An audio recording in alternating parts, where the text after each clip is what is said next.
बहू ही करती है, आप तो सिर्फ खर्राटे मारती हैं। अच्छा जी, फिलहाल तो तुम आराम फरमा रही हो, चलो जाओ, ये मेरे टीवी देखने का समय है। आहा, इसीलिए मुझे भगाया जा रहा है।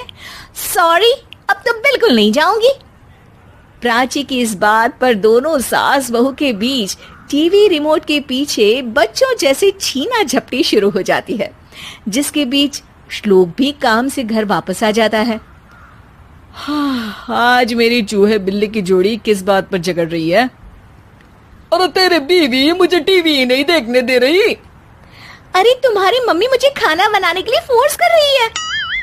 अरे वाह, ऐसे बेतुके रीजन पर तो बच्चे भी झगड़ा नहीं करते। अरे मुझे कुछ मत बोल, सब इसने ही शुरू किया है। हाँ हाँ, जैसे आप तो बहुत दूध की धूली है ना। अरे बस, दोनों चुप। प्राची जाओ, खाने की तैयारी करो।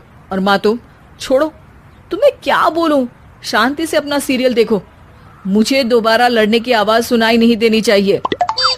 ऐसा बोलकर श्लोक वहां से चला जाता है, जिसके पीछे पीछे प्राची भी कुछ न कुछ बड़बड़ाते हुए रसोई में चली जाती है।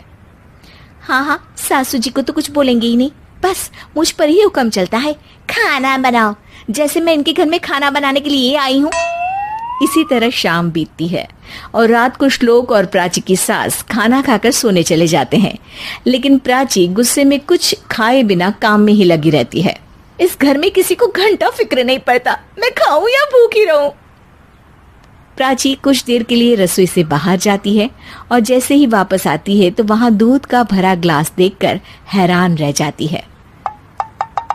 फिक्र पूरी है, बस दिखाना नहीं है।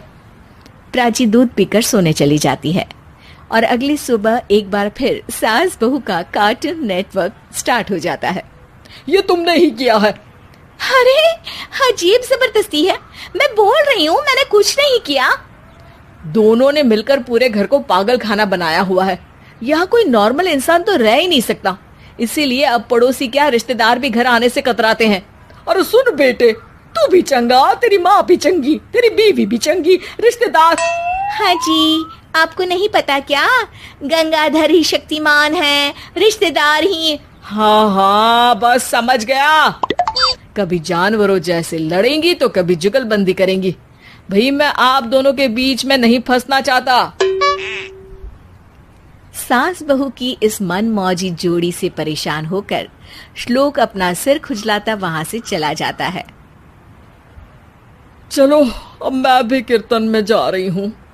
इस पर जैसे ही सास कमरे में अपना पर्स लेने जाती है तो वहां नाश्ते की प्लेट रखी देख मुस्कुराने लगती है और नाश्ता करके घर से बाहर निकलते हुए कुछ पैसे टेबल पर रख जाती है, जिसके कुछ देर बाद सिलेंडर वाला घर आता है।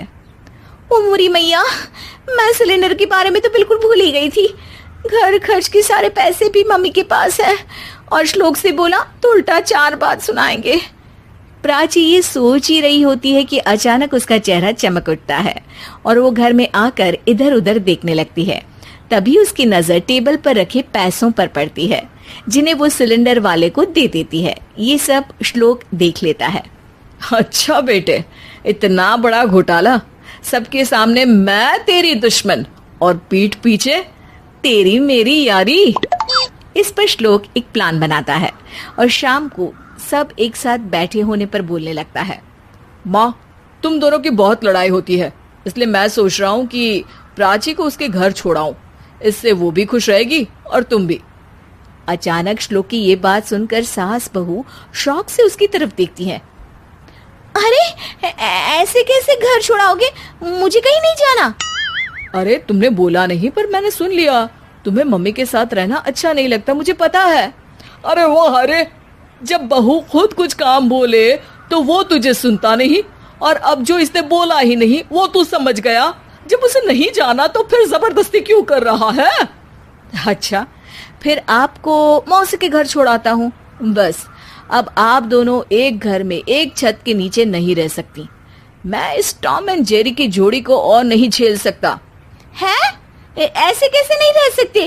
तुम्हें इतनी दिक्कत है तो तुम्हारा बोरिया बिस्तर पैक कर देती हूँ, लेकिन मम्मी जी कहीं नहीं जाएंगी। बिल्कुल यही सुनना था मुझे।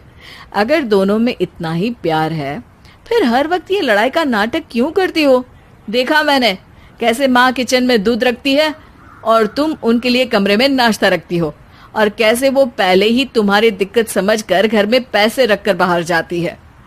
अरे भाई, इतना ड्रामा तो डेली सोप में भी नहीं होता जितना तुम दोनों ने इस घर में फैलाया हुआ है। तू हमें टॉम एंड जेरी बोलता है ना, तो याद कर वो दोनों भी एक दूसरे को बाहर वालों की बुरी नजर से बचाने के लिए हमेशा सबके सामने लड़ते थे, लेकिन अकेले में दिक्कत के समय मदद भी तो करते थे। बस हमारा रिश्ता भी कुछ ऐसा ही है। और वैसे भी अगर सास बहू में तू मैं नहीं होती तो दुनिया वालों को कहानियां कैसे मिलेंगी?